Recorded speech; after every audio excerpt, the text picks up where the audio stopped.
Broncos had their game that was rescheduled from Sunday to Monday, completely canceled. And the Broncos will be playing the Patriots in week 6 on a Sunday. So a week from today, week 6. Meanwhile, their week 8 bye has gone bye-bye. The Denver Broncos no longer get a full bye week. The NFL informed them today, congratulations, this last week, that was your bye. And so there have been a couple other games moved around, which we'll get to here in just a second. Week 6 no longer is home versus Miami. Of course, that's on the road at New England.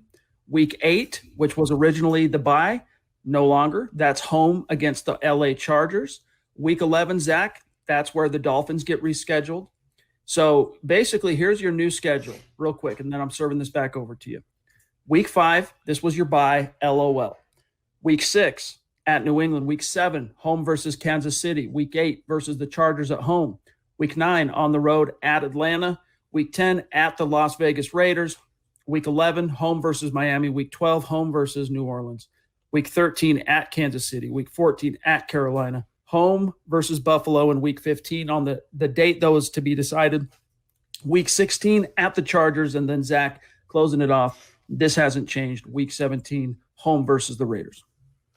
I'm going to take a more positive approach. I understand completely where the Broncos players are coming from, practicing for nothing and using their bye week to practice. I understand they have to play multiple weeks in a row now with no break. I understand that all. But they're going to face the Patriots with a better team than they would have tomorrow night. They're going to get Drew Lock back. They're going to get A.J. Boye back. They're going to get Noah Fant back. So you can look at this as a big blessing in disguise. It gives the Broncos a better chance to beat New England and have a better season overall. And also, they might have caught a break not getting Miami next week because Miami blew out the 49ers today. Miami is not a terrible team, and they're kind of catching their stride right now.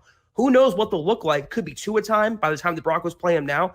I'm looking at a more proactive approach than complaining and moaning about it, as Vic Fangio would say. I think this was actually a break for the Broncos, and you have to wonder, I'm not a big tinfoil hat conspiracy guy, but was this a happy accident for the NFL? Moving the game, it'll be Drew Lock versus Cam Newton now, which is a lot sexier than Jarrett Stidham versus Brett Rippon. I look at this as actually a blessing in disguise for Denver. I just can't see it that way, dude. I see the silver lining. Don't get me wrong. The silver lining is exactly what you just said, and that is that, hey, man, it buys you that additional week. You're going to get Drew back. You're going to probably have Noah Fant back. There's a better chance you'll have AJ back. We already knew you were going to have Philip Lindsay back. There's a few other guys. Maybe you'll get him back for week 6 at New England. Conversely, though, you're going to get Cam Newton. Conversely, you're going to get Stephon Gilmore probably.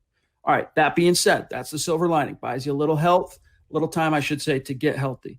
The kick to the groin, and this was something that it sticks in my craw, is the utter loss of a bye week. And again, let's remember, we're talking about a team in the Denver Broncos who have been inordinately affected by the pandemic as a result of the canceled offseason, shortened training camp, no preseason. The injury bug decimated this team.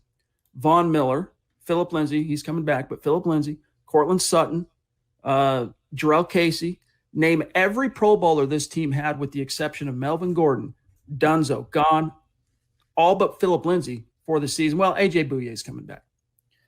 And they needed that bye, Zach.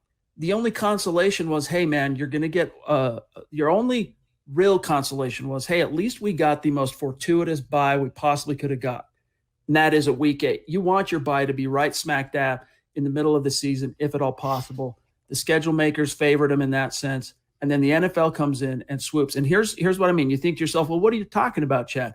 They didn't play this week. They didn't have to do anything. No, you're absolutely wrong. Week 5, all week long until today, they thought they had a game. They were practicing. They went through their usual practice schedule. Zach, Levante Bellamy, I get it. He's not crucial key player in the Broncos' ultimate destiny in 2020. Suffered a season-ending knee injury in practice this week. Would that have happened in a bye week? No, it would not have. Now, I get it. He's 4th-string running back. Cry me a river, you might say. But nevertheless, that shows you that was work. These guys were putting in work. They weren't chilling on the couch, recovering and resting in an effort for all right, here's the bye. Now we're going to buckle down and we're going down the stretch.